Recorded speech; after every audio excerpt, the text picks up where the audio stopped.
اچھا یہ جاننا چاہوں گا قرآن و حدیث کی روشنی میں تصوف کی تائید میں جو ہمیں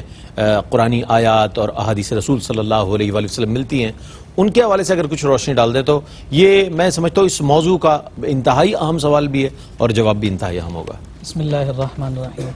دیکھیے سب سے پہلے بعض لوگوں کو اشتباہ اس بات سے نظر آتا ہے کہ یہ تصوف کا لفظ نکلا کہاں سے ہے، یہ تصوف کوئی من گھڑت چیز کا نام ہے، اس کی کوئی اصل نہیں ہے یا اس کی بنیاد کیا ہے۔ تو ان تمام چیزوں کی جانب جب ہم نظر کرتے ہیں تو ہمیں قرآن مجید فرقان حمید میں موجود ان مبادیات اور تصوف جن بنیادوں پر کھڑا ہے دونوں کا ہم موازنہ کرتے ہیں تو یہ پھر ایک دوسرے کے ہمیں ہم مزاج نظر آتے ہیں۔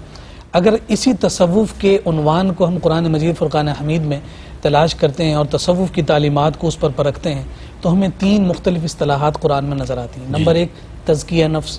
نمبر دو تصفیہ قلب، اور نمبر تین معرفت ربانی۔ کیا بات! یہی وہ تین چیزیں ہیں کہ جو اس تصوف کا اصل اور اصول ہے۔ اب انہی اصطلاحات کے ساتھ جب ہم تصوف کو پہچاننے کی کوشش کرتے ہیں تو تزکیہ نفس تو ایک ایسا وصف ہے کہ جس کے ساتھ حضور نبی رحمت صلی اللہ علیہ وآلہ وسلم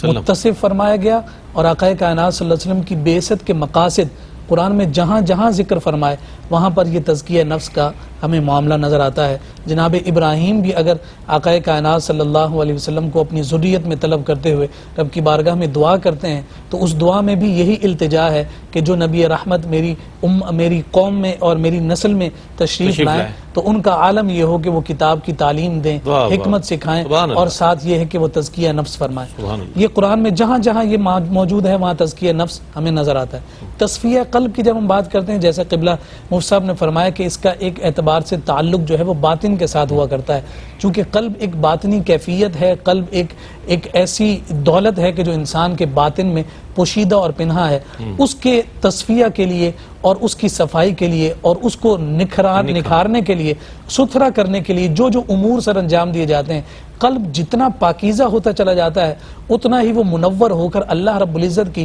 معرفت کی جانب وہ ہمیں جاتے ہوئے نظر آتا ہے۔ قرآن مجید فرقان حمید میں بے شمار مقامات پر اس کی جانب اشارہ ہے، جیسا کہ سورہ قاف میں اللہ رب العزت نے فرمایا من خشی الرحمن بالغیب، کہ جو اپنے رب سے جو ہے رحمان سے اسے دیکھے بغیر اس سے ڈر گیا اور اس کی خشیت کو اختیار کر لیا، من خشی الرحمن بالغیب۔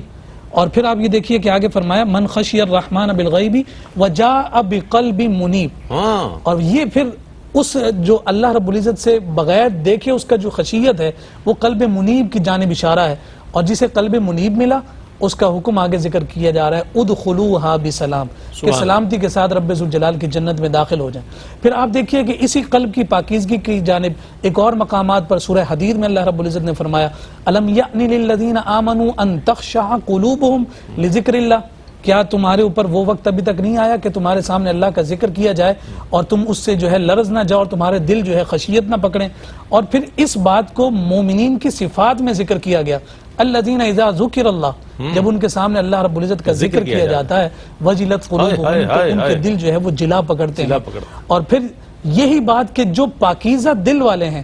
انہی کی صحبت کا حکم دیا گیا، اور جو پاکیزگی کے دل کے سے دور نظر آتے ہیں ان سے منع کیا گیا ولا تطع من اغفلنا قلبہ عن ذکرنا، اللہ کے ذکر سے غافل دلوں کے ساتھ بیٹھنے سے منع کیا۔ لیکن جو روشن دل ہیں واصبر نفسک مع الذین یدعون ربهم بالغداۃ، تو یہ تمام کی تمام جو اصطلاحات ہیں ہمیں وہ تصوف اور قرآن کے ان خوبصورت فرامین کے ایک ساتھ بہت ہی خوبصورت آیت مبارکہ کا اپنے حوالہ بنایا ہے، اور کیا کہنے سبحان اللہ۔ ایک مختصر سا وقفہ ہے، وقفے کے بعد لوٹیں گے اور ایک انتہائی اہم سوال تصوف کے حوالے سے بہت سارے لوگوں کے ذہن میں یہ سوال پیدا ہوتا ہوگا اور ہوتا ہے، اس کا جواب انشاءاللہ مفتی صاحب عنایت فرمائیں گے۔ ہمارے ساتھ رہیے گا۔